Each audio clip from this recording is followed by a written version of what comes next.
Welcome, listeners. I just wanted to. This is my first time broadcasting live on YouTube and Facebook. I wanted to welcome you to Patriots Corner with Dr. Hillall. I'm going to dive into politics, policy, and current events from a Republican and Christian worldview. Today, I want to explore the latest in global, regional, and local politics while striving for the peace in the name of God. In our global segment, we are going to examine international policies and events.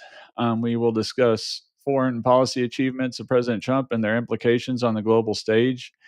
For the first topic I want to discuss in this segment is how this weekend President Trump took decisive action by ordering aerial attacks on the Houthi rebels who have reportedly attacked over 145 private ships and launched over another 174 assaults on U.S. naval ships over the past year. These attacks have significantly disrupted shipping routes in the Red Sea and the Gulf of Aden, forcing many vessels to navigate around South Africa, which increases transit times and costs. While Biden took no action and allowed these attacks to persist, President Trump is sending a clear message to the Houthis and Iran that unless piracy, violence, and terrorism come to an end and Iran halts its funding, America will continue to strike where it hurts, dismantling their supply chains and stockpiles of weapons and personnel. This effort will persist until it is safe for private and military ships to navigate the primary global shipping routes. Now, also, please comment, follow, like. I have in the little banner going across, it has my connections for my YouTube, Facebook, Instagram, and my TikTok account. And then you should be able to reply with the chat too. And I'll try to answer questions if you have any questions throughout the different segments when I get to the end of them. Now, secondly, I want to address the reaction to President Trump's use of tariffs from Canada and other countries that think they can outlast the United States in a trade war, especially Canada, considering that Texas alone has a GDP of 2.65 trillion compared to Canada's only 2.241 trillion. Canada has actually only alone. So how do they plan on outlasting America in a trade war if it comes to that?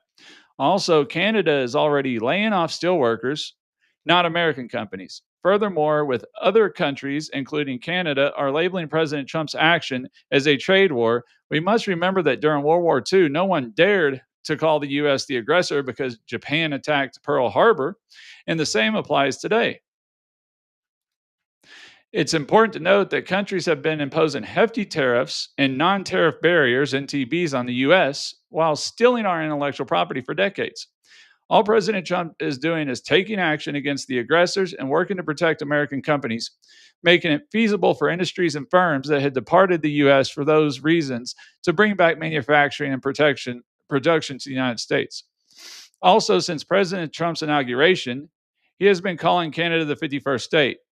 Now, so all this stuff that he's doing could also be a ploy into his use of tariffs against Canada. It could drive them to do the one thing they claim that they don't want to do, and that's join the United States. When we cut off the money we're giving them, and with all the economic hardships that they're going to face by trying to get into a trade war with America. Now, the third topic and final topic on global issues I want to discuss on today's show is Ukraine and how in 3 years, President Biden accomplished nothing but prolonging the war in Ukraine, spending billions of American tax dollars on weapons and equipment, putting the world at a daily risk of World War III beginning. Less than 3 months into President Trump's term, Trump and his administration, even after kicking Zelensky out of the Oval Office in front of the American press, are nearing a 30-day ceasefire agreement and a possible peace deal. This could end a 3-year-long war, the longest and largest in European history since World War II.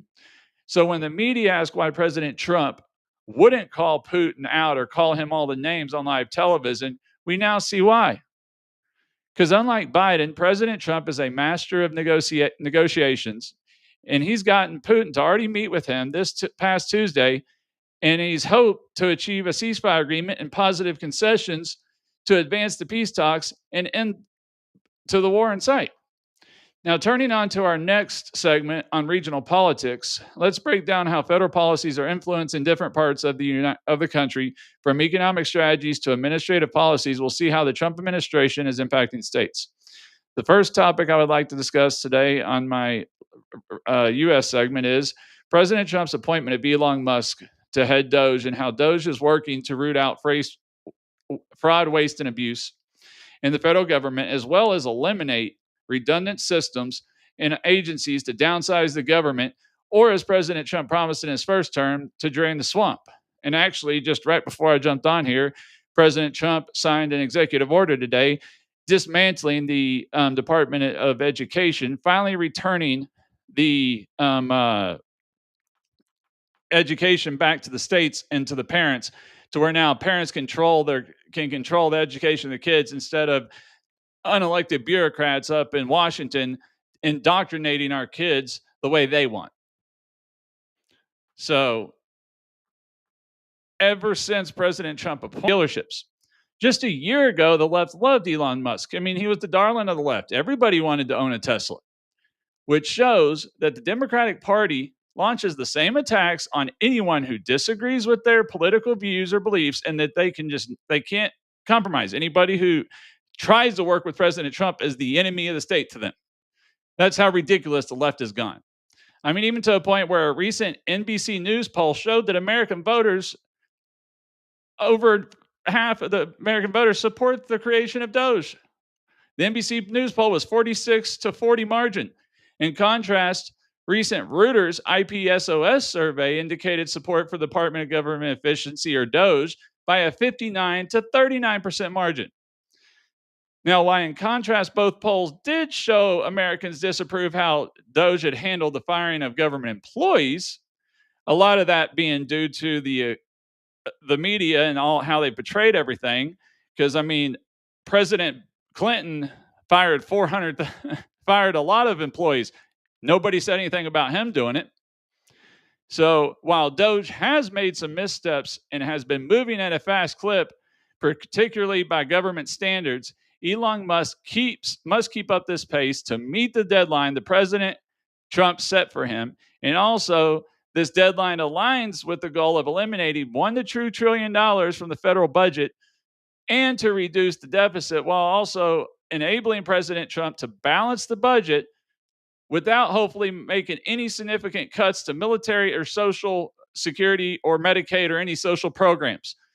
Now, the problem is those programs right now, based on the way they're going with all this corruption and everything, all the waste and fraud in them, and the budgets are estimated to be insolvent by like 2030 or 2034. So something has to be done whether we want to admit it or not. So at least Trump's trying to do something without actually cutting the budget. I mean, the left has been saying, oh, he's cutting veterans, healthcare, and all this. You know what? Even the Veterans Affairs Secretary, Doug Collins, came out in defense of the left's attacks on Musk and Doge about supposedly cutting funding for veterans' medical care. Secretary Collins accused the left of mainstream media of circulating fake news about the Trump administration's Department of Government Efficiency, Doge cuts, and inordinately affecting veterans' care. Senator Collins also announced the fourth opening of a new VA health clinic, the fourth one since he has been appointed in January. Now, I can also speak from a personal perspective that my wife hasn't noticed any cuts or anything to lack in her medical care. Actually, her medical care is better. It's not worse since Trump has been in office. So I don't know where people are getting this, but they're not cutting it. Even if you actually sit down and read the bill, the budget just passed the House and Senate to avert the government shutdown. It did not cut government spending to those programs, period. It actually gave the largest pay raise to the U.S. enlisted military members in over 2 decades, 3 decades. Now, second, the topic I would like to cover is the significant abuse of federal judicial activists filing injunctions against President Trump's administration, totaling 15 injunctions since his inauguration. In contrast, President Biden's administration faced only 14 injunctions throughout his whole 4-year term. I mean, come on, it shows right there just the outrageousness of this. Okay, 14 in 4 years versus 15 in 3 months. It's outrageous. While some of the injunctions were expected, others proved how the left packed the district courts with activist judges who wanted to use the judiciary system to legislate from the bench. Now, I understand the injunction against some of President Trump's EOs, especially the one on two genders and the one on birthright citizenship. However, filing a nationwide injunction against President Trump's administration deporting known violent criminal gang members that are killing, raping, and maiming American innocent children and women versus sending them back to their country of origin is disgraceful and dishonest. It shows that the left cares more about establishing a new voting bloc than about the security and best interest of the American people. If leftist judicial activist judges were doing what the majority of Americans wanted, then a poll that came out earlier this week would not have shown President Trump's approval ratings across the board at all-time highs, the best in his political career. So one way these judicial activists are actually assisting the Trump administration and President Trump, however, is that by granting him the ability to appeal to the Supreme Court to rule on such injunctions, potentially solidifying President Trump's executive orders with judicial precedents. So some of these executive orders, if the judicial hadn't gone after and they just left alone, then in 4 years, if they had won the presidency, they could have reversed them. But if the Supreme Court rules on them and makes a ruling, now they're ingrained whether the legislation backs them or not. Now, the third and final segment of on a national political issue I want to cover is the Democratic Party's approval ratings that are lower than ever, with a 21% approval rating, which is lower than the 40% Republican congressional approval rating and the lowest Democrats have seen since the beginning of them tracking the ratings. Now, according to NBC News polling. Also, President Trump and White House counsel claim that former President Biden's pardons of lawmakers who served on the House Select Committee to investigate the Capitol January 6 riots and others are void, alleging that they have been signed via autopen and that Biden didn't even know what he was signing. Now, President Trump didn't just go out and make these claims off anywhere. He actually made these claims based on the FOIA request and research done by the Heritage Foundation's Oversight Project. He said he did say the decision is ultimately up to the courts and not him. But if the courts do decide this, he has also issued a warning to all who were on the Unselect Committee who destroyed and deleted all the evidence obtaining during the 2-year witch hunt on him and others. Innocent people should fully understand that they will be subject to investigation and prosecuted to the fullest offense at the highest level. Now, I would like to go on to my next segment and navigate into the local politics and focus on grassroots movements and local government policies that align with or are fighting against the Trump administration's goals. Now, on the first topic I want to discuss is how the recent attacks on Tesla owners and the desecration of personal vehicles involve people destroying them with hammers and other objects while also tagging these vehicles with swastikas. And a Jewish owner in New York caught an anti-Musk activist painting a swastika on his Cybertruck. Now, from some standpoint, I can maybe understand people could get angry at a business or whatever and maybe try to go after that business. But attacking people's personal vehicles, it's not like even if they bought those vehicles before this ever happened, even if they were on the other side, they can't just go and sell it. Most people can't afford to just get rid of that car. They need a car to drive.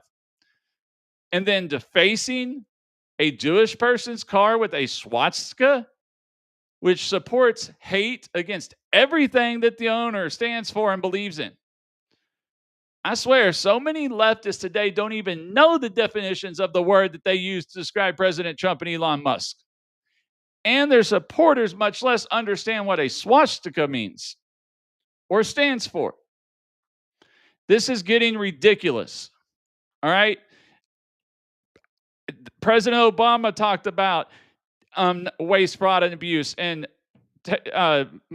cutting waste out of the budget.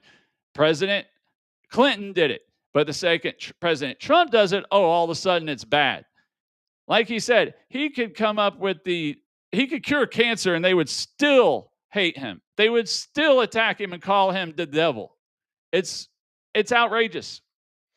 Now, the second topic in this segment I want to discuss is on sanctuary cities and the failure of local immigration reform laws and how the left is protecting migrants who are affiliated with or support terrorist organizations and are responsible for terrorizing, destroying property, and possibly unlawfully imprisoning individuals.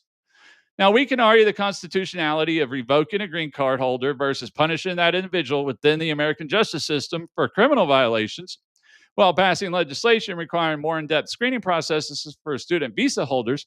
However, to claim what has happened at Columbia University and other Ivy League universities is about the First Amendment and not about criminal actions is not up for debate, is dishonest, and just outrageous.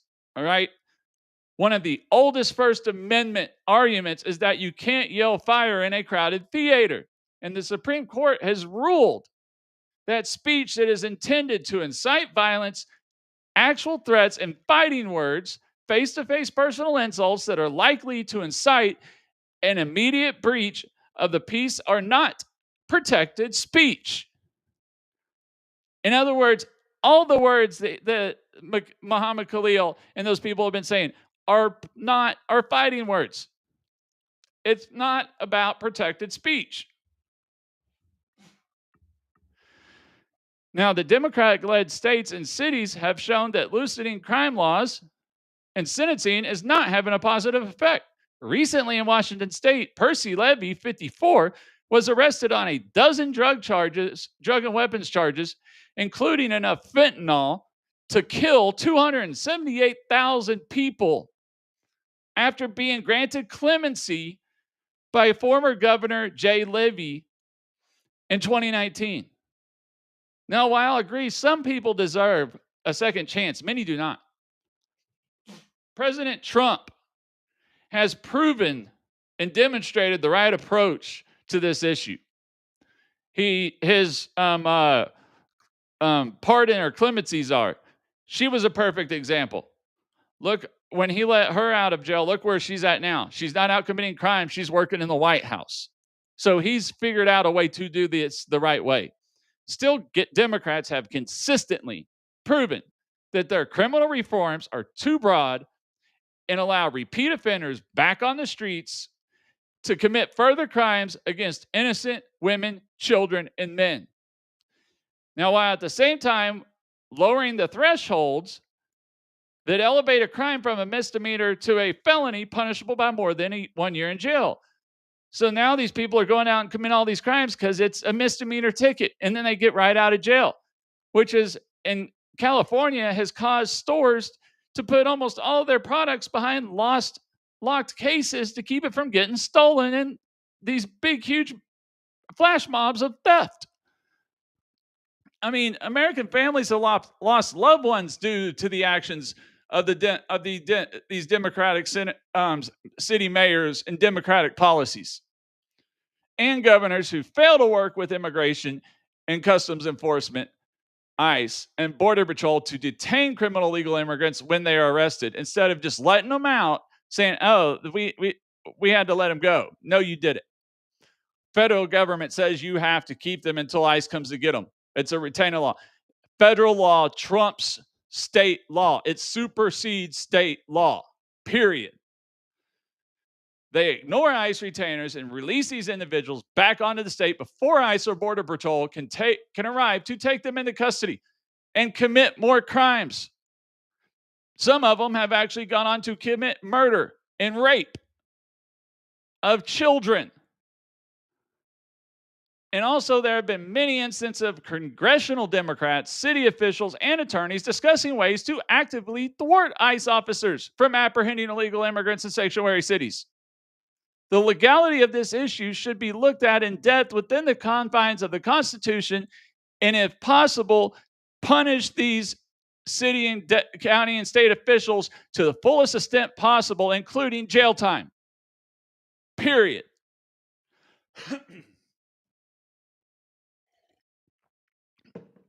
Now, for my third and final topic on the local, I wanted to look at it's kind of more of a regional, local U.S. again, but I want to look at the U.S. economy and the perceived likelihood of a recession this year. Now, when examining historical economic trends, the market typically experiences a correction or recession every 10 years. While it may seem like we're doing well, given that the last recession was in 2008 and the little bit of downturn we had during COVID during 2019, the situation is not as good as it appears. The only reason we haven't faced a recession in the last 4 years is due to Biden's policy of monetary easing and the Fed printing trillions of dollars of cheap money and flooding it into the market. And that's not a good thing. It creates what's called an asset bubble. And now this has led to the highest rates of inflation that we have seen since the 1970s, even as rising interest rates have failed to slow down the job market or the stock market.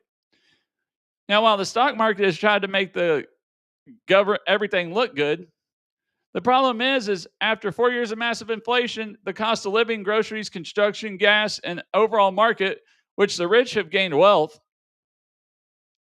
but average everyday Americans have suffered from stagnant wages and all the rise in inflation.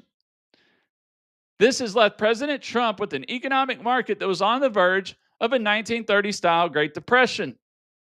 So unless we see a controlled recession, which seems to be one of the ideas President Trump's strategic use of tariffs and why he and his Treasury Secretary have refused or have been unwilling to rule out such a small recession this year. Now, on a good note, the Consumer Price Index for February rose only 2.8% year over year and 0.4% for the month, down from January's 3% CPI number. Now, this deceleration is encouraging after fears in recent months that inflation had become entrenched and wasn't falling back to target. Now, interest rates on mortgages and credit cards have fallen from their 2024 record highs, and March equals the sixth straight monthly decline for credit card interest rates. Even as the Fed has slowed rate cuts, in today's meeting, the Fed released that while it's holding Fed rates steady for now, there are still plans for 2 more rate cuts before the end of the year. And based off of the stuff that came out of the Fed today, the market has started going up again. Now, some would consider the estimated slowing down of the economy from 2.1% to 1.7% and the unemployment rate rising from 4.1 to 4.4% a bad sign. Honestly, it's just the type of small correction our economy needs to stave off a 1930-style Great Depression. At 4.1%, 3.8 to 4.1%, we are at what's called full employment, meaning there is nowhere left to grow. You might be able to get some people to re-enter the workforce, but you have nowhere to grow. That's where we get to the problem. We need our market cycles of going up and down. We need short little recessions so the market can correct. Asset bubbles can deflate. Prices can recorrect. When they don't, we create asset bubbles and we get great recessions like 2008 or even worse, stuff like the 1930s Great Depression. So we've got to remember what is going on here and keep it from happening. Now, lastly, I would like to delve into constitutional law and how the Trump administration policies align with the U.S. Constitution and how the left is trying to make it look just trying to make it look like it doesn't. All right. Now, the first constitutional topic I would like to discuss is the constitutionality of President Trump's executive order and birthright citizenship and the 14th Amendment. At the same time, Many have argued that this EO is unconstitutional and is proof that President Trump is a dictator. They're wrong. The question of the constitutionality of this issue at this point in time hasn't been decided by the Supreme Court. And it's only an opinion of the reading and understanding of the text of the 14th Amendment that is currently being argued. That is it. The left is arguing that the way it's been read and understood since the enaction of it, that's the Constitution meaning, and that is what's constitutionally correct. The Trump administration is arguing a different understanding of it. Now, the 14th Amendment under Clause 1 of Citizenship Clause reads, all persons born or naturalized in the United States and subject to the jurisdiction thereof, highlight that part, and subject to the jurisdiction thereof are citizens of the United States and of the state wherein they reside. No state shall make or enforce any law which shall abridge the privileges or immunities of citizens of the United States. Listen to that part. The privileges or immunities of citizens of the United States. It doesn't say people in the United States, it says citizens of the United States. Nor shall any state deprive any person of life, liberty, or property without due process of law, nor deny any person within its jurisdiction the equal protection of law. Now, see, a lot of people will say, oh, that equal protection, whatever, is for everybody. But if you read in the middle, it says of citizens. All right.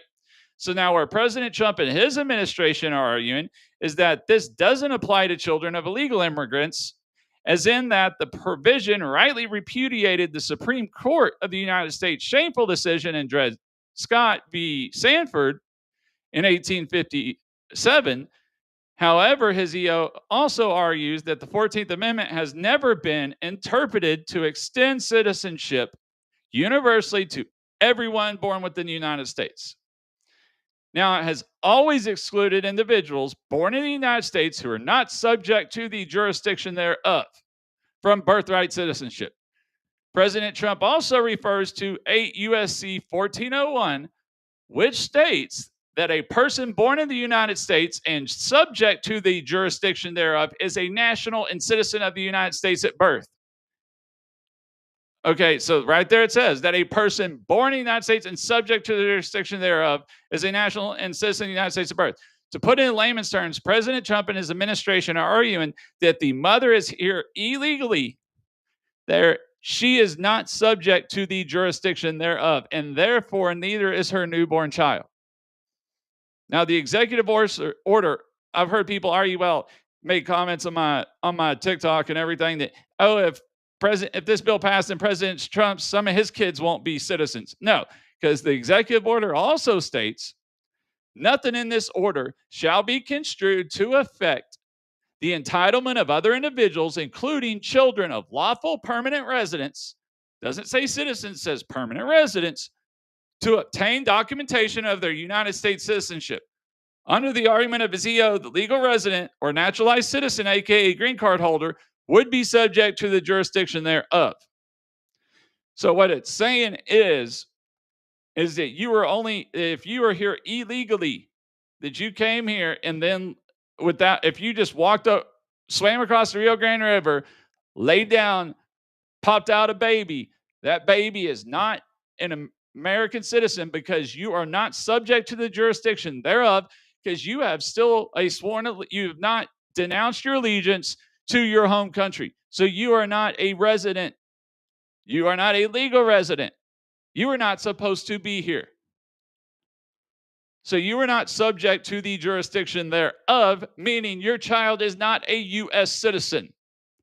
If you had come here legally and gotten a visa or gotten a green card or become a naturalized citizen, then your child would be a U.S. citizen at birth. But because you are nothing of that, neither is the child.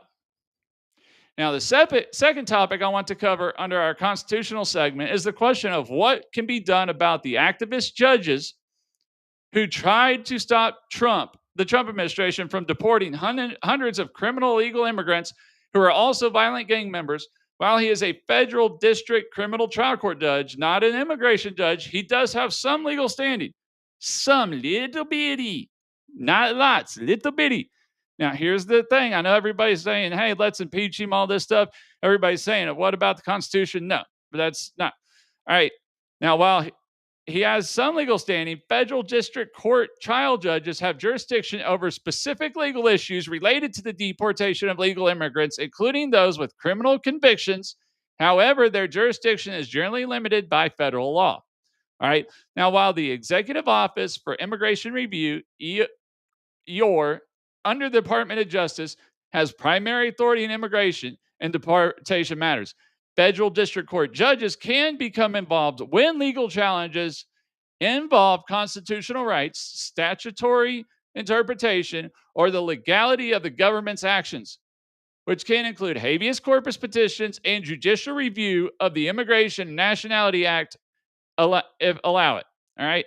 However, under the INA, direct review of removal orders is explicitly, keyword, explicitly restricted to the federal appellate courts, not district courts. So therefore, the DOJ would need to demonstrate that the judge was attempting to challenge the removal orders rather than any constitutional or criminal violations involving specific deportees or the government's actions. Now, if the Trump administration can prove that the judge was trying to challenge the removal orders, it may be possible to consider potential punishment. And there's some other issues I will discuss here in a minute that could also get the judge in trouble. Now, for any punishment, the most plausible course of action would be to reverse the order, have the judge face disciplinary action, including up to suspension of case assignments. Now, regarding the impeachment of the judge, one would need to find proof of egregious misconduct such as corruption, abuse of power, or gross dereliction of duty, and then still convince 50% of the Senate, which wouldn't be hard because Republicans have 50%, but still could be a little hard because maybe not all of them fall in line, and then 2/3 of the Senate, or 67 members, for the judge to be impeached and removed or face charges. Now, I've heard a lot of people saying, oh, he's done this illegal, he's done that illegal, blah, blah, blah, blah. You have to prove it. There's a lot of stuff floating around there about all these different things. If the Trump's DOJ can prove that he's corrupt and all this stuff, then they can get him impeached. But right now, I would have to say that the idea that Ron DeSantis came up with today in the Fox interview, I think it was last night or today, may be the best chance we have for significant change. And that's while now he mentioned jurisdictional stripping. Now, while jurisdictional stripping is a controversial topic, it is grounded in the U.S. Constitution, which gives Congress the authority to define the jurisdiction of federal courts. In either case, the bill would require 50% of the Senate, of the Congress again, of House, and 2/3 or 67 votes of the Senate to pass. Now, his deal is they ask him, well, how would you get the bill passed? You attach it to a must-pass bill. That's probably the best chance we have to get these activist judges out of Trump's way. All right. Now, we are at a pivotal point in our nation's history and are facing a constitutional crisis due to all of the activist judges who are trying to legislate from the bench and take constitutionally given powers from the president because they don't agree with the president's actions or policy positions. Now, the final topic I want to cover under our constitutional segment is the question of whether it is legal to revoke a legal residence green card, as in the situation with Muhammad Khalil and others in the news recently who were connected to the anti-Jewish Hamas riots and protests over the last few years. Green card holders, now while they are afforded all the same constitutional rights as a natural-born or naturalized citizen, green cards can also be revoked under immigration law if they fail to meet specific requirements or get involved in certain criminal activities, which include fraud, misrepresentation, committing violent crimes, crimes involving moral turpitude, or aggravated felonies, which can result in revocation and deportation. And this is where you go back to the what I talked about earlier. He has done all of those things. They have a legal right to remove him because he did commit crimes. All right. So, also, green card holders who engage in activities deemed threatening to the U.S. national security can also lose their status and violate other immigration laws. So, let's look at Mohammed Khalil here. He has been seen showing support for a known terrorist organization and spreading anti American, anti Jewish hate Hamas teaches, along with other possible crimes that could be raised to the level of felonies, including imprisonment of an individual. As for the recent professor who had her visa revoked and removed and sent back home to her home country, she attended the funeral of a former Hamas leader, which this means that she had some relationship to this person or connection to him, or she wouldn't have gone to the funeral or even been invited to the funeral. Now, if she had been honest on her visa application, it would never have been approved. She would have never been let into the country if she had ties to a known terrorist cell leader. So her removement was constitutionally and legislatively legal. Now, over the last 4 years, we have seen radical extremists be allowed into our country to rock free while also declassifying terrorist groups. It's finally about time that we have a strong leader taking America back for the American people in Trump and making it safe along the way. Anyone who disapproves of or tries to protect known terrorists or terrorist sympathizers should be deported along with them. And naturalized or natural born citizens should move out of the United States with them. Because we'll see how they feel about America in a year or two after realizing how little of our freedoms afforded us here in America are recognized anywhere in the US, in the world. Anywhere.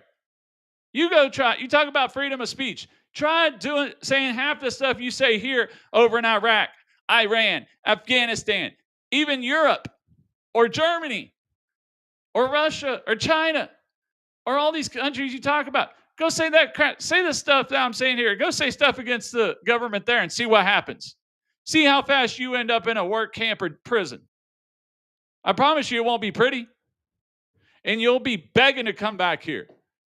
There's reasons why half of the world is just can't wait to get into America. There's a reason why we need border security. If America was such a bad place, was so systemically racist, was so hateful, we wouldn't have people flooding across our border in droves. Give it up, people. This is why you lost an election, because you can't admit the truth. Now, another argument the previous executive order I spoke about in this segment will help decide is whether you are afforded constitutional protections if you were not here legally, since you technically still have not waived allegiances to all other countries and sworn your allegiance to the United States of America, going back to the talked about earlier with birthright citizenship. Now, while we are a nation of immigrants, most people forget history that up until the late 1900s, there was only one of two ways to get into America. Both of them were through an island. Ellis Island, New York, being the most popular and most well known.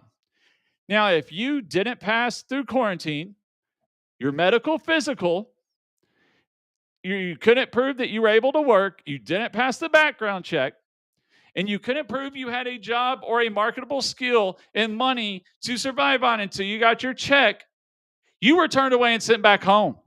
You were not allowed into this country. So to say that we should let everybody in here is BS. We have never just let everybody in here. We have always had some form to allow people to come. We have always checked to make sure that they were going to be a benefit of society, because up until the late 1900s, we didn't even have Social Security. We had no way to support them. You either had a job or you were on the streets. There was no government funding. There was no Social Security. There was no Medicaid. There was no welfare. And you still had to learn English to take the exam to get your citizenship in English. And also, people, we have to remember, we are not a democracy. England was a democracy. Germany is a democracy. Rome was a democracy. Ancient Rome was a democracy. Italy is a democracy. We are a constitutional republic. And the locus of power is the citizenry from which the government derives its authority.